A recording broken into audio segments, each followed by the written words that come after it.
The New York Islanders were a dynasty in the 1980s, winning 4 cups in a row. That whole team alone should be classified as an all-time greats team. For the sake of this, we will be looking over the history of the New York Islanders, including the fishstick era, for the greatest players in their notable history. As usual, for these lists and lineups, some players will be exempt. For example, Wayne Gretzky is the greatest player of all time, right? But he wouldn't be on the St. Louis Blues team due to him only being there a very short period of time. Let's begin with our forwards that we have selected. More importantly, the first line. Clark Gillies, Bryan Trottier, and Mike Bossy. For those who may not be a fan of the New York Islanders, Hall of Famer coach Al Arbour actually had this line played together in real life during the 1980s dynasty mentioned before. The thought of splitting this line up would be a mockery. They combined for incredible 3,142 regular season and 422 playoff points over their NHL careers. Wow. Clark Gillies sits comfortably at 4th place in Isles history on both having the most games played and even points scored. A leader and an icon made him not only the Islanders captain back then, but we selected him to be the captain as well for this all-time team. Bryan Trottier is one of the top scorers in New York Islanders history. Trottier had 4 seasons of 40 or more goals and 6 seasons with 100 or more points in his 15 years on the island. Mike Bossy may have been the New York Islanders' greatest player of all time if you ask most people. Bossy was a goal scorer, their best, and here's why. He scored 73 more goals than Trottier. See, that's not even the most crazy part. What's crazy is that Bossy did this in 371 less games than Trottier. 50 goals for Bossy was never a challenge, and that is saying something. This brings us to our second line, John Tonelli, John Tavares, and Bobby Nystrom. Tonelli, another member of the Isles dynasty, is known primarily for his playoff performances. Without Tonelli, there would be no dynasty. Aside from this, John Tonelli had 544 points with the team in only 594 games played.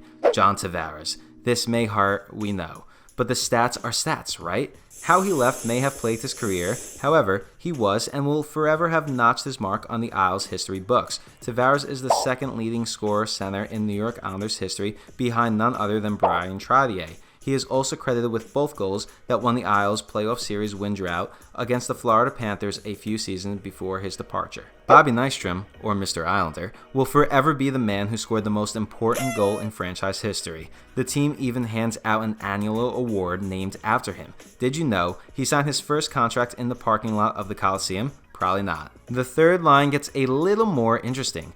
Ziggy Palffy, Pat LaFontaine, and Josh Bailey. What a line. Kinda. Palffy was many things. Weird being at the top of the list. Not even kidding. Remember when he kissed Travis Green after that clutch goal? Kinda gay. But the reason he is on this line is because he was an incredible goal scorer for the team. A 3-time 40-goal scorer and a point-per-game player for the team. Pat LaFontaine will forever be underrated to many who are not a fan of the New York Islanders. LaFontaine had hockey sense, similar to how Sidney Crosby of the Pittsburgh Penguins does. 566 points in 530 games, along with being a consistent 30-plus goal scorer, cements him as one of the New York Islanders alumni.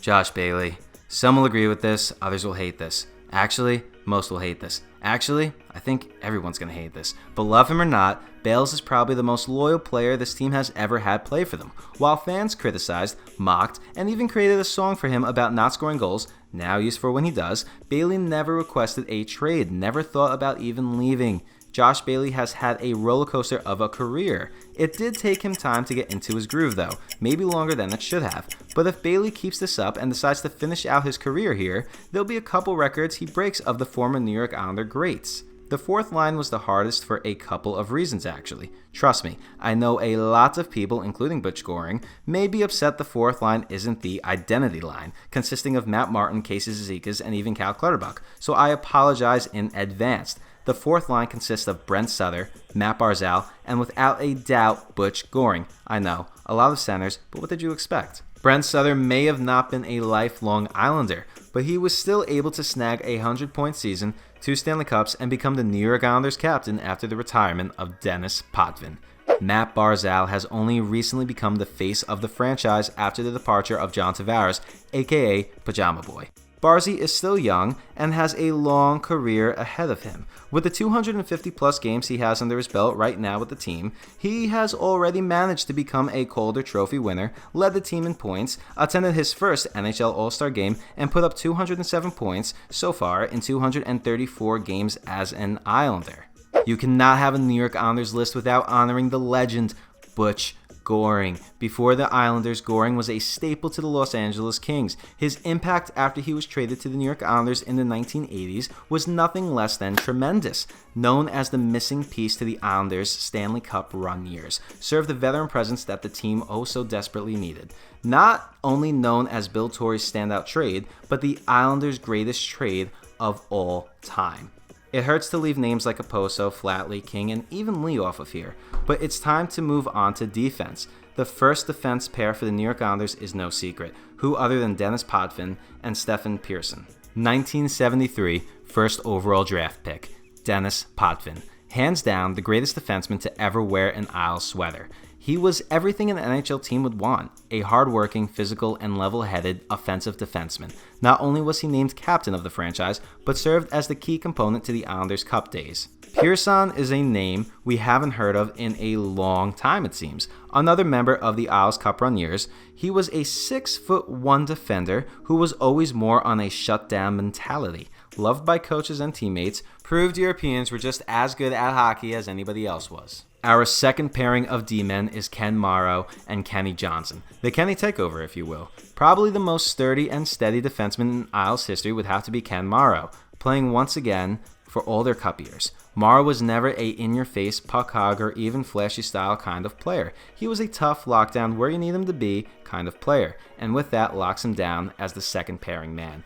Kenny Johnson does not get the love that he deserves. One of the rare players who wasn't a part of any Cup years on this list, this defenseman was a notable part of the team's legacy in the late 1990s throughout the early years of the 2000s. If you can recall, before Pekka arrived, this was your captain. He ranks 12th overall in most games played for the Islanders and served as a fan favorite for many, many years. The third pairing was a tough one, believe it or not. I would have loved to put names such as Travis Hamonic, Johnny Boychuk, Ryan Pulock, or even Adam Pelech here. It's just too soon to call Adam Pelech New York Islanders alumni, so maybe next decade we will remake this just for Pelly. Third pairing is Tomas Johnson alongside Dave Langevin. Johnson was a quick skater, probably one of the fastest D-men in the league at that. What puts him here is for the fact that he is the second all-time among Islanders defensemen in goals with 84 and third in points with 333. Dave Langevin was another brilliant trade by Bill Torrey. When it came to putting up points, this isn't the guy you were looking for. Instead, he was young and gritty. He put in the work in his own game and served as a teammate you'd need out there when those close games were winding down. Now on to the goalies. An easier one. Imagine if we still had Bobby Lou on here. Thanks for that one. Still, we have Billy Smith, obviously, and legend Chico. Unquestioned #1 goalie for the New York Islanders, Billy Smith. The man in between the pipes for the dynasty, and holds a very unique goalie stat of 484 penalty minutes. He was a physical beast who would do whatever it took to protect his crease. Clutch, yet as filthy as they came. Glenn Chico Resch finished with a record of 157, 69, and 47 with the New York Islanders, and served as a solid backup to Billy Smith, a nicer option for opponents to be around. You could say the yin to the yang. Honestly, it was tough. I really wanted Thomas Greiss on here. He is highly overlooked. Regardless, it is only a matter of time before Ilya Sorokin cracks the #1 spot. If you enjoyed this video and would like to see more content just like this, please like, comment, and subscribe to Bench Kings. Every bench needs its king.